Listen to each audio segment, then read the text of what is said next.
ప్రేక్షకులు నమస్కారం. నేను doctor Ravishankar Irukulapati, senior endocrinologist, Apollo hospitals, Jubilee hills, Hyderabad.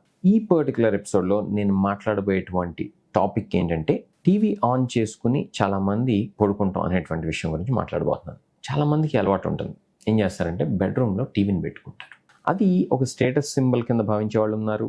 Comfort and convenience and entertainment అని చెప్పి భావించే వాళ్ళు ఇంకొంతమంది ఉన్నారు. కారణం ఏదైనా సరే, ముఖ్యంగా బెడ్రూమ్లో కనుక టీవీ కనుకున్నట్లయితే ఏమవుతుందంటే మనకు తెలియకుండానే మనం బెడ్రూమ్లోకి వెళ్ళిన తర్వాత మనం టీవీని ఆన్ చేసుకుంటాం.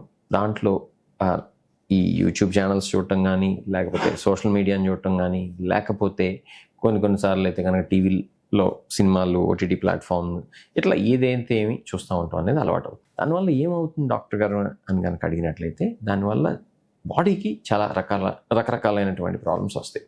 ఎలాంటి ప్రాబ్లమ్స్ వస్తాయి?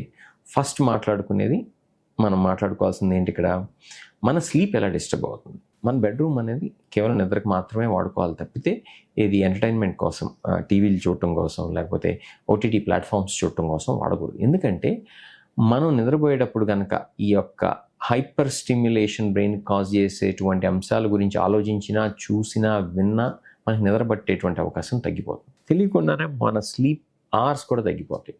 అంటే ఎప్పుడు 7 గంటలు 8 గంటలు పడుకునే వాళ్ళు ఈ టీవీ కనుక రూమ్లో కనుక ఉన్నట్లయితే కనుక మానిటర్, దానివల్ల వాళ్ళు తక్కువ గంటలు పడుకుంటారు. దానివల్ల హెల్త్ అనేది ఎఫెక్ట్. ఇది ఒక ప్రాబ్లం. దీంతోపాటు ఈ యొక్క లైట్ అనేది ఏదైతే వస్తుందో టీవీ నుంచి, దానివల్ల మెలటోనిన్ ప్రొడక్షన్ తగ్గిపోతుంది. మెలటోనిన్ ప్రొడక్షన్ తగ్గితే ఏమవుతుంది, ఆటోమేటిక్గా మన యొక్క స్లీప్ సైకిల్ అనేది డిస్టర్బ్ అవుతుంది. నిద్ర సరిగ్గా పట్టినా కూడా సరైనటువంటి గంటలు పడుకోలేము.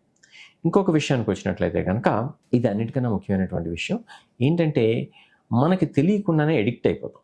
ఒకసారి ఒక అలవాటుని కనుక మనం చేసుకున్నట్లయితే, అది బ్యాడ్ హ్యాబిట్ కావచ్చు, గుడ్ హ్యాబిట్ కావచ్చు, అది కంటిన్యూ చేసేటువంటి ఛాన్స్ చాలా ఉంటుంది. కాబట్టి మనం ఆ విషయాన్ని కూడా మనం కన్సిడరేషన్లో తీసుకోవాలి. సో మనం చేయాల్సింది ఏంటంటే, we need to stay away from television as much as possible.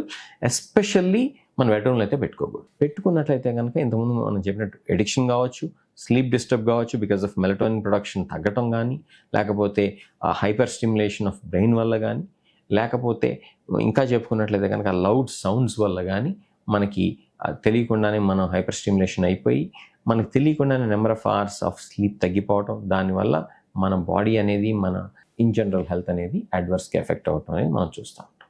కాబట్టి వీటన్నిటిని మనం జాగ్రత్తగా పరిగణనలో తీసుకోవాలి. ఇంకొక ముఖ్యమైనటువంటి విషయం ఏంటంటే, ఈ యొక్క రూమ్లో టీవీ పెట్టుకుని పడుకునేటువంటి వాళ్ళల్లో కొన్ని రకాలైనటువంటి యాంగ్జైటీ రిలేటెడ్ సమస్యలు కూడా తలెత్తేటువంటి అవకాశం ఉంది. ఎట్లా అంటే స్లీప్ డిస్టర్బెన్స్ వల్ల కావచ్చు, రొటీన్ అనేది కంప్లీట్గా డిస్టర్బ్ అయిపోయి కేవలం టీవీకి ఎడిక్ట్ అయిపోవటం మూలం కావచ్చు, లేకపోతే ఎప్పుడు ఒక అర్జ్ టు వాచ్ ఆ మానిటర్ కావచ్చు. అది మానిటర్ అనేది కేవలం టీవీ స్క్రీనే కాదు, మొబైల్ ఫోన్స్ కూడా వర్తిస్తుంది. కాబట్టి ఇంతకుముందు నేను చెప్పినటువంటి చాలా విషయాలు కేవలం టీవీకి మాత్రమే కాకుండా మొబైల్ ఫోన్స్కి, అలానే ల్యాప్టాప్స్కి, కంప్యూటర్ స్క్రీన్స్కి, ఐప్యాడ్స్కి, వీటన్నిటి కూడా వర్తిస్తుంది. కాబట్టి నేను చెప్పొచ్చేది ఏంటంటే, వీలున్నంత వరకు మన బెడ్రూమ్ని కేవలం నిద్రకు మాత్రమే వాడుకోవాలి తప్పితే ఇట్లాంటి ఎంటర్టైన్మెంట్ యాక్టివిటీస్కి వాడుకోకూడదు అనేది నా యొక్క humble request. So I hope people would follow this and would avoid television sets in their bedrooms and avoid OTT platform watching, or for that matter YouTube channels, or for that matter any kind of entertainment on their monitors in their bedrooms. Take care.